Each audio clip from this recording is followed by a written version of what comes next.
This is when Bitcoin needs to shine, right? We saw it shine or start to shine with the banking crisis. The potential for a default should be seeing even more price action to the upside. So these are the things I watch as a technical trader is if we're not getting a bigger move later this month in Bitcoin, I would start to get very, very bearish. Gareth Soloway, the president and CFO of InTheMoneyStocks.com, issues a cautionary statement regarding a highly bearish outlook for the second half of this year. Soloway maintains a pessimistic stance towards Bitcoin. He believes that as the possibility of a U.S. government default looms, Bitcoin should demonstrate its strength, just as it did during the banking crisis. The potential for a default should drive the price of Bitcoin even higher. However, if we don't witness a significant upward movement in Bitcoin later this month, it might be time to adopt a more negative outlook. The crypto community has taken notice of the buzz surrounding meme coins such as Pepe Coin. Gareth Soloway, a prominent voice in the industry, advises against pursuing these coins, drawing a comparison to a game of hot potato, where investors rely on finding someone willing to pay a higher price than they did. Gareth Soloway highlights the relatively subdued performance of Bitcoin in recent times as the cryptocurrency remains range-bound between $27,000 and $30,500. He suggests that this sideways movement resembles a bear market rally and emphasizes the importance of a significant breakthrough above the $30,500 level to shift the current market sentiment.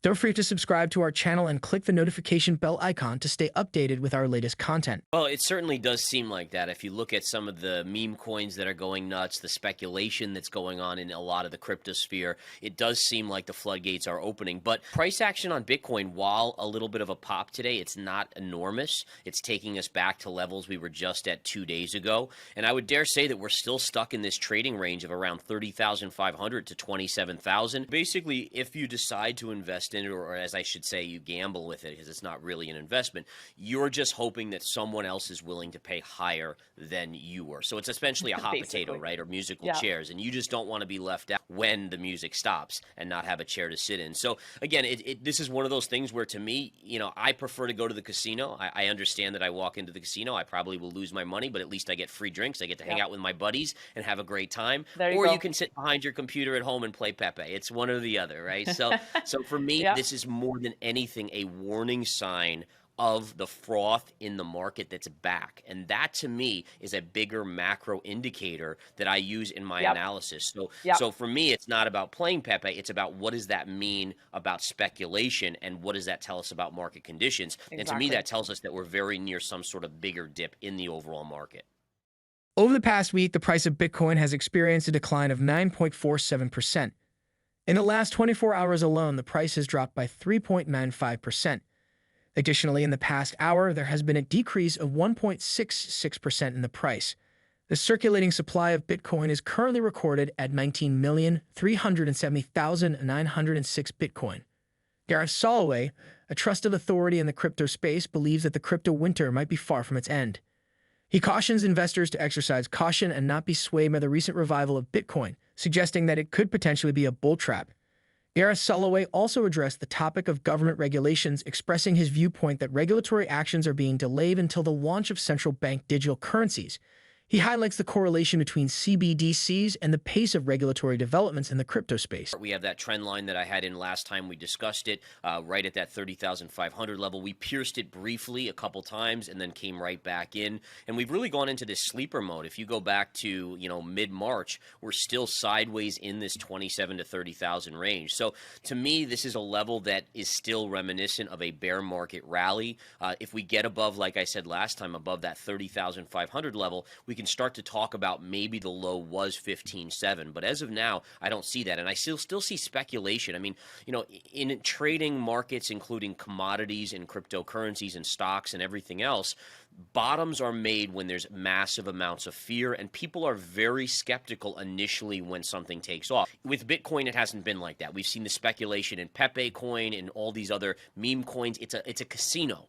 And that's not the sign of a bottom. In addition, I look at what's going on with the government regulation. The government's purposely holding back regulation until they launch their CBDC, which then brings into the question of, is Tether even worthwhile anymore? Is USDC, is that even worthwhile? If you have a CBDC that's basically doing that job, does that have an impact on the cryptocurrencies as well? And then you go to the stock market. And again, I go back to the speculation, the valuations.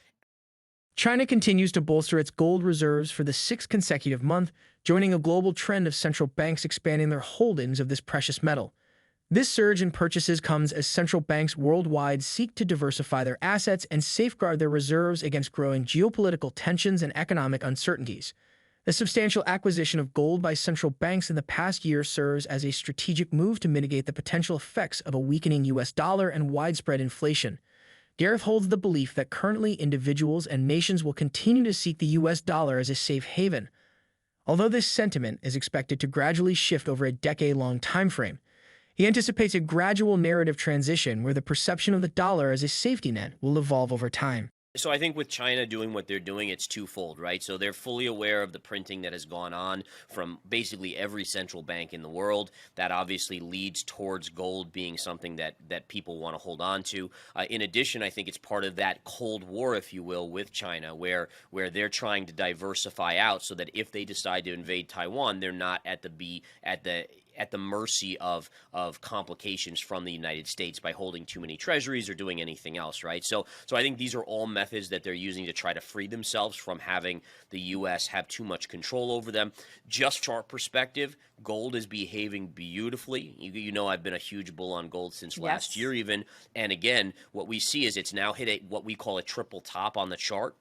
A little pause here is normal. Triple tops usually get broken to the upside. So I think you're on the verge of a bigger breakout. Doesn't mean we can't have a pullback to the 1900 level here, but for the most part, if I'm going to be in a place, and we talked earlier about where do investors hide, I think cash is a place, I think gold is a place, and then I think that there are specific areas elsewhere where you can kind of find safety as well, but you got to be very careful about the equity markets as well as the crypto market. Wait, you would be long the U.S. dollar here? I think just as a safety play, yeah. And don't get me wrong, I think de-dollarization is absolutely happening. It's just not something that's going to happen overnight. So if you're looking at a shorter-term holding period, I think being in the dollar, if we see panic across the world, countries are still going to rush to the dollar for safety at this point. Slowly that will change, but it's going to be a 10-year narrative kind of switch over. According to the experts' analysis, the increasing speculation surrounding these coins serves as a cautionary signal of market froth and could potentially indicate an impending significant downturn in the overall market. This observation highlights the need for vigilance and suggests a potential correlation between excessive speculation and a potential market correction. To wrap up our discussion today, we invite you to leave your thoughts in the comments section.